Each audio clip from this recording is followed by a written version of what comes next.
Chapitre 29. Signal d'alarme. Il prit Maëva par la main et ils déambulèrent sous le soleil, qui ne laissait aux ombres que la place humble et furtive de midi, leur revenant de droit.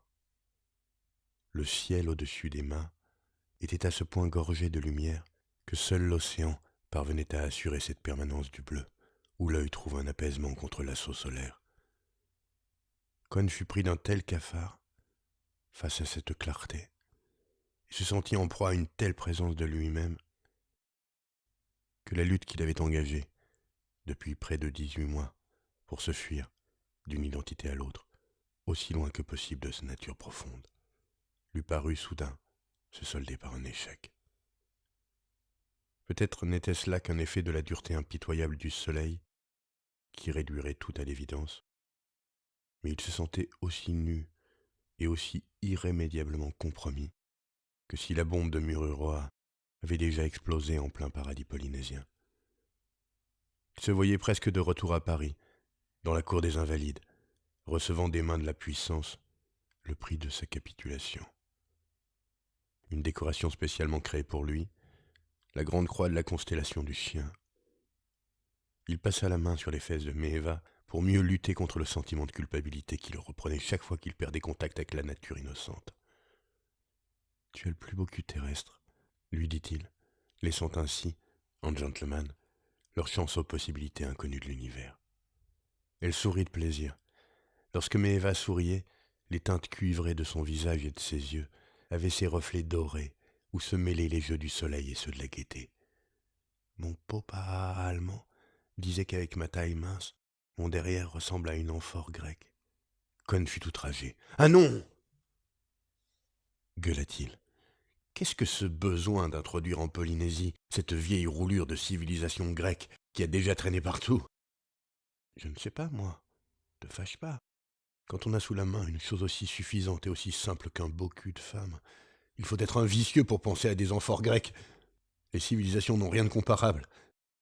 Mais non, il faut qu'ils déposent leurs ordures partout. » La Citroën noire du gouvernement de l'Océanie française, battant pavillon tricolore et précédée d'un motard, venait de les dépasser. La voiture parcourut encore quelques mètres, puis ralentit. Et c'est alors qu'eut lieu l'incident à peine croyable, dont le sens ne pouvait laisser d'espoir ou de doute. La danse libératrice à Tahiti, de celui qui se faisait appeler Gengis Khan, en hommage à un autre insoumis, était sur le point de se terminer. Le gouverneur se pencha par la portière et salua le paria.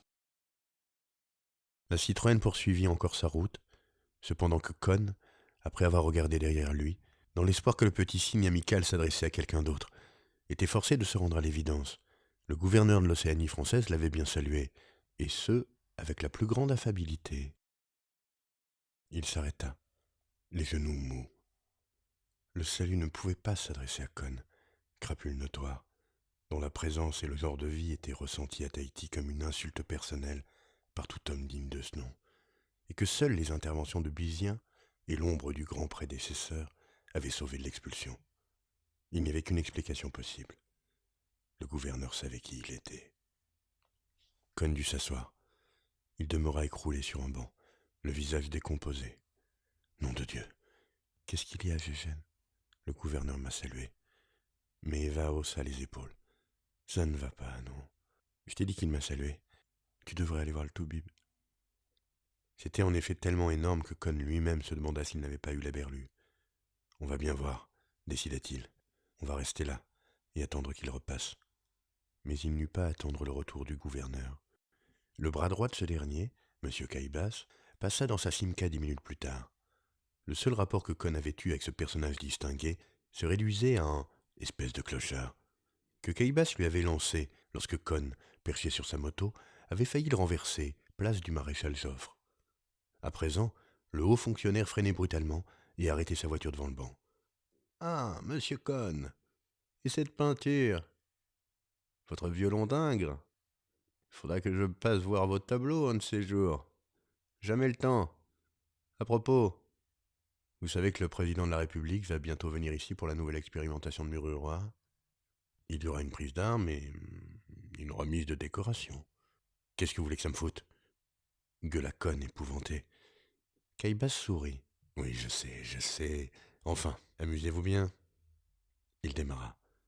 Con rentra au Faré dans un tel état de frousse que Maeva se précipita immédiatement sur sa bouteille d'huile de ricin et lui en servit une bonne cuillerée. Il eut la présence d'esprit de la verser discrètement dans les géraniums, après quoi il se traîna dehors, se glissa dans son hamac, posa sa casquette sur son visage et essaya de se reprendre en main. Il n'y avait pas de quoi s'affoler. Il y avait une explication. L'expérience qu'ils avaient eue avec Gauguin leur avait servi de leçon et aujourd'hui, même au sommet de la hiérarchie administrative, on s'efforçait de marquer le respect, l'amitié et même l'affection dont on entourait les artistes à Tahiti. Il se calma un peu. Il avait accroché son hamac à l'écart de la maison, entre deux pureaux, dont les branches infiniment ramifiées et emmêlées semblaient porter une profusion lumineuse de fleurs bleues. Le ciel. L'océan grondait très loin sur le récif d'Ouana, lui offrant ce calme rassurant qu'apporte toujours l'écho des tonnerres lointains. Il appela Maeva et elle vint s'étendre à côté de lui. Ce grand corps chaud le protégea, comme une muraille de Chine, contre le monde extérieur. Le couchant les trouva ainsi et les couvrit de violet et de pourpre.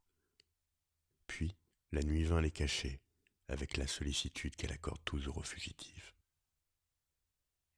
Con ne dormit pas. Il passa la nuit à lutter contre les vagues successives qui déferlaient sur lui du fond de l'océan. Celles du XXe siècle faisaient le plus de dégâts, mais il arrivait à souffrir même des vagues les plus lointaines, de celles qui venaient vraiment du fond des âges. Et vers 2 heures du matin, il se surprit à penser à la prostituée que les croisés avaient installée sur l'autel du Christ, à Sainte-Sophie, lors du sac de Byzance. Il n'aurait pas dû faire ça. La vague des enfants cathares, exterminée par Simon de Montfort, déferla sur lui un peu avant l'aube, précédée de la vague d'Auschwitz et suivie de celle des esclaves nègres que Con se reprochait d'avoir vendus au marché de la Nouvelle-Orléans.